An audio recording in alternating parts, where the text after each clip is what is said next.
or exceptionally when he came, maybe for a pilgrimage, 3 times a year, there maybe in Jerusalem he could have met Essenes, but apart from that, he would have been in a completely different environment. Jesus, according to the Gospels again, has no priestly background. He's not supposed to be the son of a priest because he's supposed to be a descendant of David. He's supposed to be from the tribe of Judah, so not from the tribe of Levi. And repeatedly in the Gospels we hear about tensions and even really opposition between Jesus and the priests in the temple. Third element, Jesus does not show a great concern for purity issues. Or let's say he has his own definition of purity, and moral purity, what comes from the human being, is more important than what comes in. So here, in this respect, he is very, very different from the teaching of the Essenes. Fourth point, there is also a great openness to sinners in the stories told about Jesus and his teaching. And this also stands in stark contrast with the Qumran text, the Essene text from Qumran, which are very, very rigid and do not accept sinners in any way among themselves. On the contrary, the process to integrate an Essene community is very strict. People are checked during at least 3 years, and there are different stages of integration, so they really want to keep the sinners as much out as possible.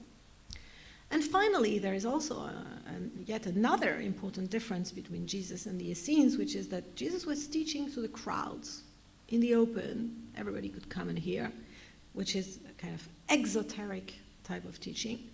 And it was not esoteric as it was in the Essene communities. And we have at Qumran even some scrolls written in a cryptic script, like really a cryptic alphabet, to prevent people from reading if they have, by chance, found the manuscript. So there is a lot of esoteric teaching in Qumran, in the Essene scrolls from Qumran.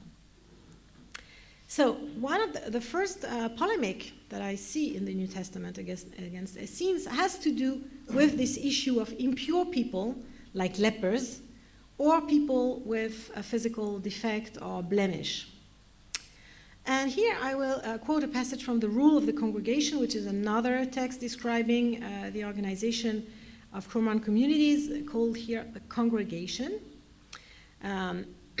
which exclude people who are either impure or handicapped from the religious assemblies, the assemblies where they would have worshipped God.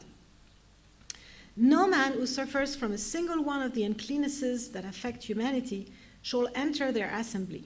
Neither is any man so afflicted to receive an assignment from the congregation.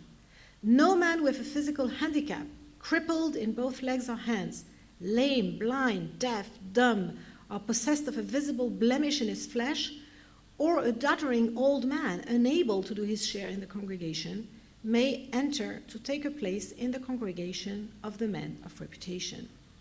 For the holy angels are a part of their congregation.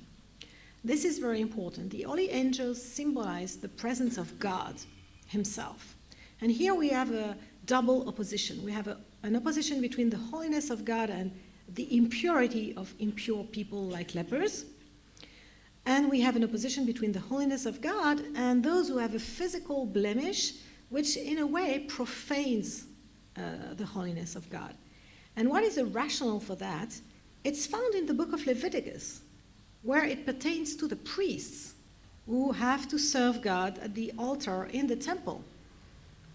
So it's very clear that God speaks to Moses saying, "Speak to Aaron and say, no one of your offspring throughout their generations who has a blemish may approach to offer the food of his God.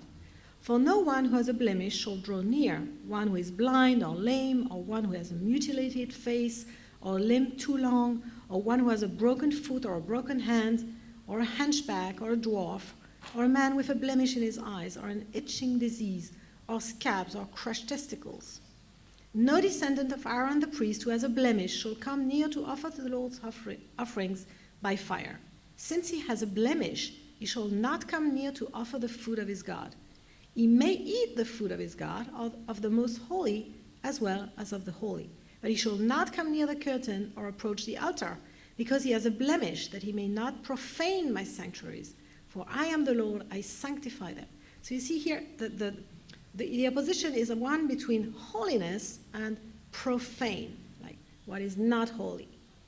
Similarly, in the Qumran text, in the rule of the congregation, people with a blemish, even if they are not priests, it's like in the rule of the congregation, the author is imposing a priestly rule on everybody, every member of the community. It's like it becomes a kind of priestly community. Everybody has to abide by the same standards as the priests once in the Jerusalem temple. And so people who have a physical defect cannot approach God. Basically, they are excluded from any kind of communion with God. Now, we know that in the Gospels, Jesus heals many people. What does he do? On the one hand, he purifies lepers. That's something we have several stories about Jesus purifying lepers, purifying impure people, giving them again access to life in a community and to approach God. And the second thing he does is he heals crippled, handicapped persons, blind persons, people with all kinds of physical defects. That's precisely what Jesus does. And here I've brought this passage yet again from the Gospel of Luke, chapter 14. Probably you know it already, like the parables speaking about the guy who invites lots of people to a dinner in his house and they don't want to come. And then in the end, he just brings in the poor, the crippled, the lame, and the blind. Like all these categories that would have been completely excluded from dining, like symbolically in the presence of God, like coming to in the presence of God in an Essene community. So Jesus really, in fact, insisting very much on bringing to God precisely the categories of persons that were excluded from the communion in the Essene communities. Second example of polemics against Essenes in the Gospels about the hatred toward enemies. Again, going back to the rule of the community and the instructions to integrate new members, we read about the instructor that he is to induct all who volunteer to live by the laws of God into the covenant of mercy, so as to be joined to God's society and walk faultless before him, according to all that has been revealed for the times appointed them. He is to teach them both to love all the children of light, each commensurate with his rightful place in the council of God, and to hate all the children of darkness, each commensurate with his guilt and the vengeance due him from God. That's what he's supposed to teach the new member of the community. And in Matthew, what does Jesus teach in the Sermon on the Mount? He says, "You have heard that it was said, 'You shall love your neighbor and hate your enemy.' But I say to you, love your enemies and pray for those who persecute you, so that you may be children of your Father in heaven. For he makes his sun rise on the evil and on the good, and sends rain on the righteous and on the unrighteous." And this is a puzzling teaching of Jesus, if you think about it for a minute, because you shall love your neighbor. It's clear where it comes from. It's Leviticus 19:18. It's fine, okay. But where do you find in the Hebrew Bible, hate your enemy? This is not found anywhere in the Hebrew Bible. This is not a teaching of the Hebrew Bible. So why does Jesus say, you have heard, that it was said, hate your enemy? Now, it is clear now, thanks to the discovery of the rule of the community, which is actually echoed by Flavius Josephus in his description of the Essenes. So there are two testimonies. It is clear that probably here Jesus is actually referring to the teaching of the Essenes, like love the sons of light and hate the children of darkness. Like he's saying, no, this is not the right teaching. And here, again, you see this kind of distanciation of Jesus vis-à-vis Essene teachings. Last example of implicit polemics against the Essenes.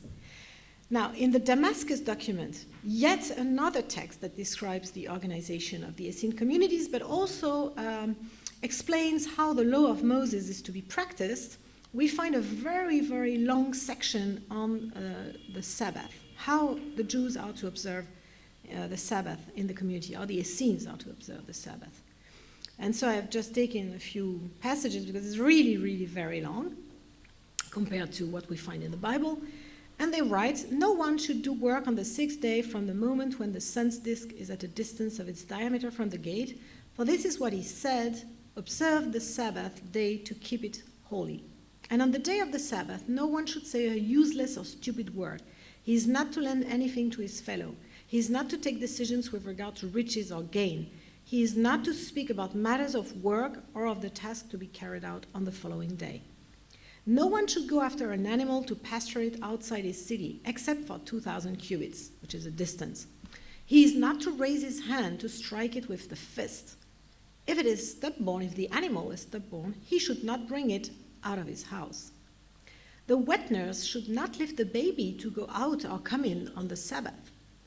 No one should press his servant or his maidservant or his employee on the Sabbath. No one should help an animal give birth on the Sabbath day. And if it falls into a well or a pit, he should not lift it out on the Sabbath. Any living human who falls into a body of water or a cistern shall not be helped out with ladder, rope, or tool." The rationale behind that, this last sentence, is that you should not use an instrument to take somebody out of a body of water or a cistern, because using an instrument on the Sabbath is assimilated to a work, and work is prohibited on the Sabbath. If you can take the person out just by, using your own hand, it's fine. But if you have to bring a rope or something, you're not allowed. So that's the Essene teaching. Now, we all remember immediately what is the argument that Jesus has in Matthew 12 with some of the scribes and Pharisees. So we read, "He left that place and entered their synagogue. A man was there with a withered hand, and they asked him, 'Is it lawful to cure on the Sabbath?' So that they might accuse him.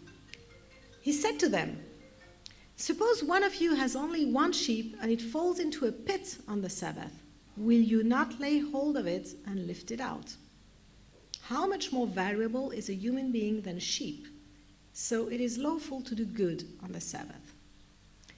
So here Jesus is speaking with Pharisees, people in the synagogue, not Essenes. And these people apparently, when he's asking them, "Will you not lay hold of it and lift it out?" the implied answer is, yes, we will. We will not let the animal like this in the cistern or whatever, in the pit. So, and this is what allows Jesus to add, how much more valuable is a human being? If you're ready to help an animal during the Sabbath, then why shouldn't you be allowed to help a human being? Okay. So, if you compare this position of Jesus' adversaries to the one of the Essenes, you see that the Essenes are much, much more rigorous, much more strict in their understanding of the Sabbath than the people with whom Jesus is talking here. Because the Essenes, they will not allow you to take the animal out on the Sabbath. And even a human being, if you need a rope or something, they will not allow you to take him out. So we have here like three positions in Judean society. We have the Essenes, which are extremely strict. We have maybe a Pharisee position in the middle, like, okay, we will help an animal who has fallen into a pit, and of course we will help a human being to go out. And there is even in rabbinic literature, there is a word for that. It's the principle of saving life on the Sabbath, which, allows you to do anything. And even more to the left, so to say, we would have Jesus who says, then I'm allowed to heal on the Sabbath because I'm allowed to do good to a human being on the Sabbath. So here you see different positionings within Jewish society concerning the practice of the Sabbath, and you see that Jesus is really completely at the opposite of the position of the Essenes. So my conclusion is that Jesus and the Essenes represent really opposite positions within Judaism of the 1st century CE, and I've put a few paintings recording Jesus' merciful attitude toward sinners, like the adulterous woman of the Gospel of John, or purifying lepers in the drawing behind, or the parable of the father welcoming the repentant son against welcoming sinners.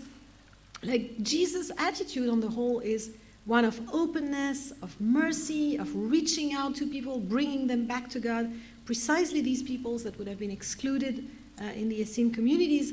So I definitely conclude that Renan was wrong.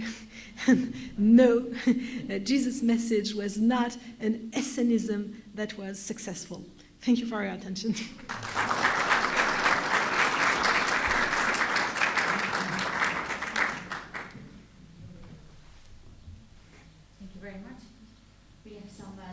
Questions and comments from the audience, or if you want to say something, please raise your hand.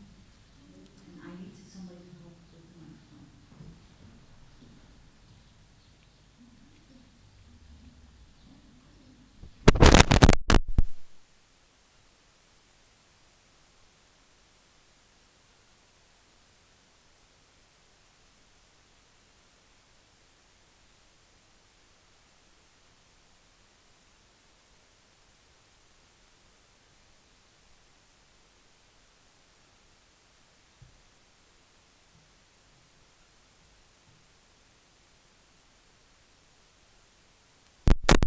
Because at Qumran they were Essenes and they were not Christians, so why would they have had the scrolls of the Christians? I know that. We have some of them where I teach at APU, we have some of the scrolls. But this question is, why haven't anybody found anything related to the New Testament? But we found manuscripts of the New Testament, but they are much later. Like, you have the big codexes, you have fragments from the Egyptian desert, you have fragments of the Christian writings from, let's say, the 2nd, 3rd century CE, from Egypt, on papyrus. But, you know, it's a question of conservation. We have a lot of material from the Egyptian desert because it's extremely dry, and so the papyrus could hold. Here at Qumran we have some scrolls on papyrus as well, for the same reason, because it's very dry. But it's like maybe 15% of the scrolls that are on papyrus.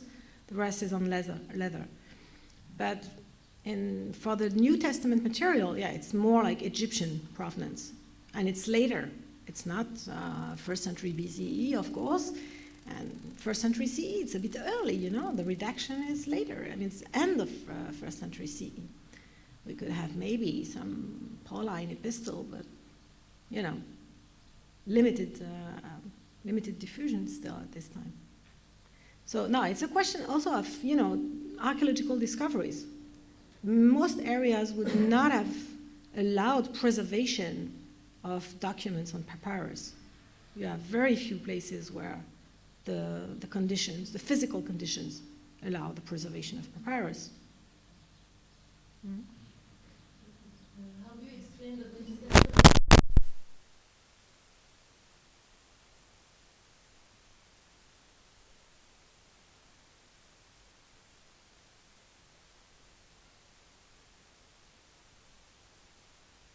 There is no reason to identify the Essenes with the Herodians, really.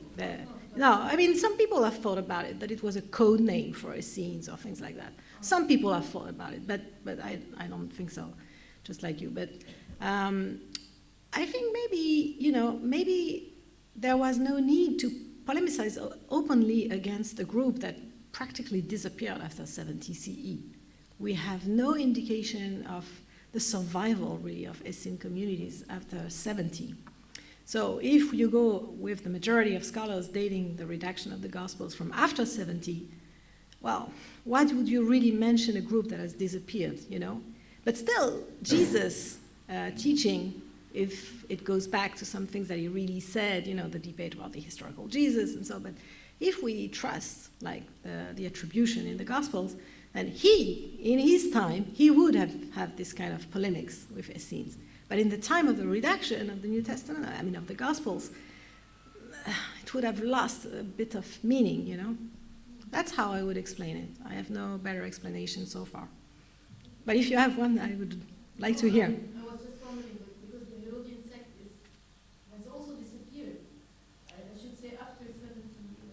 But it's even worse than that, because the Herodians, we really do not know what it means. I mean, it's not that we have other sources speaking about Herodians.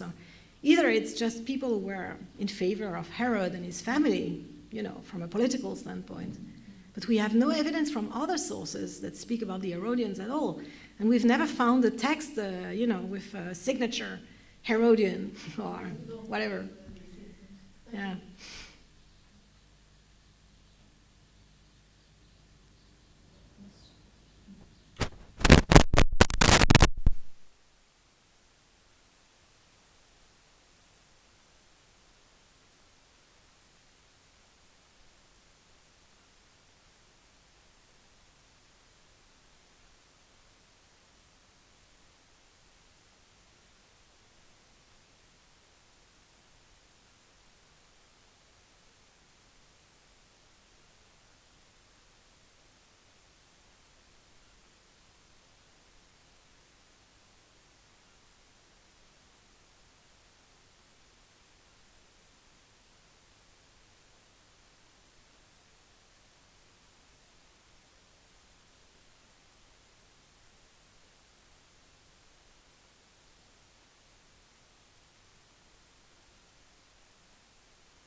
A reference to this tradition, which is shown in this text, which is called the Messianic Apocalypse and the Book of Isaiah and previous traditions.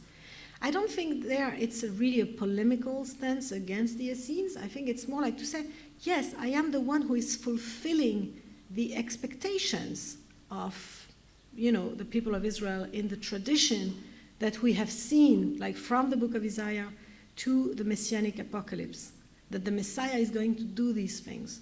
And the Messianic Apocalypse, I don't think it's an Essene text, clearly not. I mean, I don't see, it would be a great contradiction in a way. So in that case, I don't think it is against the Essenes that he mentions these things. I think it's just because this is really the way, the task of the Messiah was conceived of. And it's a true answer. It's not a polemical answer in that case. Yeah. So just a question about Paul. Yeah.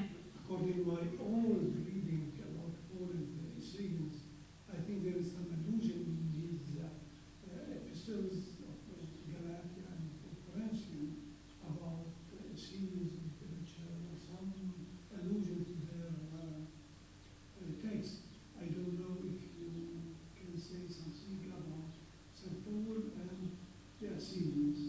Yeah, Paul is yet another issue, right? So we could not speak about everything tonight. But it's true, there is a very puzzling use of sons of light and sons of darkness, or children of light and children of darkness in 2 Corinthians 6. So some people have even spoken about a kind of interpolation of Paul's epistle by somebody who was influenced by Essene ideas. I think there is a debate because, light and darkness, it's a kind of dualistic thinking that is also quite common in the history of religions. So whether we can really see in that a direct Essene influence or maybe something parallel, it's not completely clear. There is a big question concerning the epistle to the Hebrews, which is not attributed to Paul anymore. But the epistle to the Hebrews speaks about Jesus, in comparison to Melchizedek as a kind of heavenly priest. And this is very strange. This is also very different from everything else in the New Testament. And at Qumran, we also found a text that speaks about Melchizedek as a heavenly figure. In this case, there is really, really a question, like whether the author of the epistle to the Hebrews had some kind of Essene background or, had some knowledge of the ideas of the Essenes. It is not impossible that some Essenes converted to Christianity also and brought with them some of their traditions. So there are still questions open. I think for Jesus it's pretty clear that he was really in a kind of very, very distant from the Essenes. But for other texts in the epistles, there are question marks, like whether some ideas somehow influenced certain aspects of the epistles. Yeah, just curious, because you mentioned that Jesus was detached from that community. He lived in Galilee, he was a priest, but yet he refers almost literally to some of their texts, maybe to denounce them or to say something opposite. But if John was in fact interacting in some way with them more because of the initial similarities that you mentioned, you should not forget that Jesus and John are actually second cousins, right? And that if Jesus was coming to Jerusalem, we know at least since the age of 12, 3 times a year, as you're saying. And John's father was a priest who was also, obviously, would have been there, and Mary and Elizabeth were. He might have absorbed that knowledge of them, although he did not know them. He was not part of them, but through that relationship, because it's uncanny the kind of text that you show and how specific his words were with respect to rejecting. You have heard this, but not telling you this.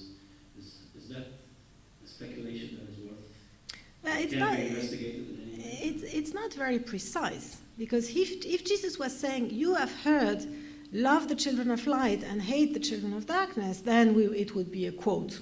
Yeah, okay. But no, he's saying, "Love your neighbor," Leviticus 19:18, and hate your enemy. So it's already a reformulation.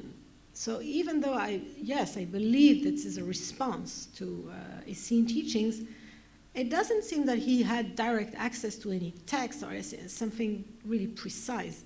It's more like, that's the things they say.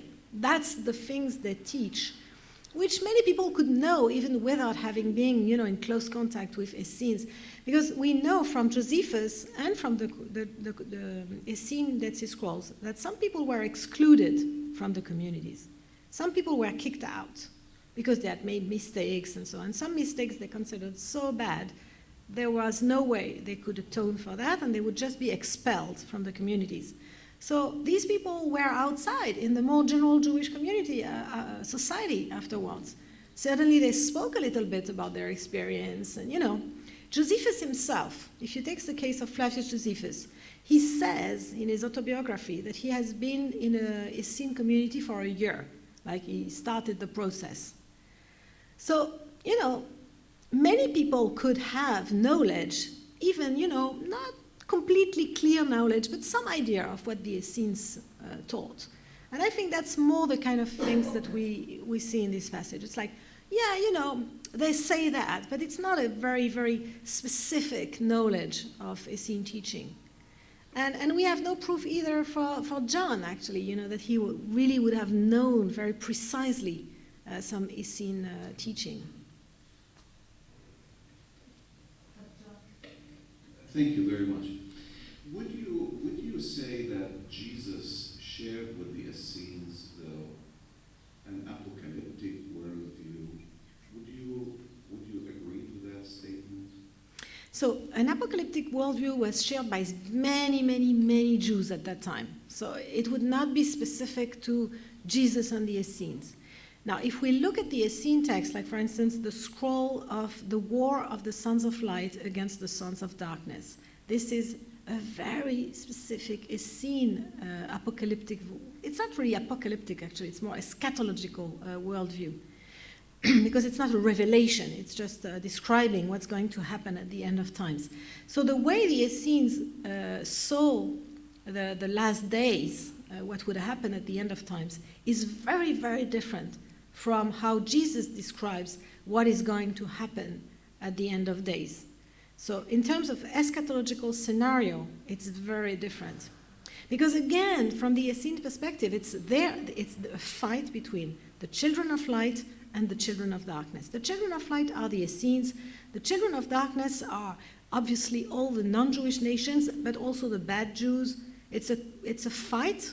It's also a cosmic fight. It's also God and his angels with the children of light against the children of darkness and Belial and the evil spirits. So it becomes like a cosmic spiritual fight. And nothing of that is apparent in Jesus' teaching about the end of days. It has nothing to do with it. So again, like Jews at that time in general were, there was a lot of speculation about, is this the end of times? When is God going to send the Messiah? What is going to happen with Roman domination? And so there was a lot of speculation, but I don't see any kind of really close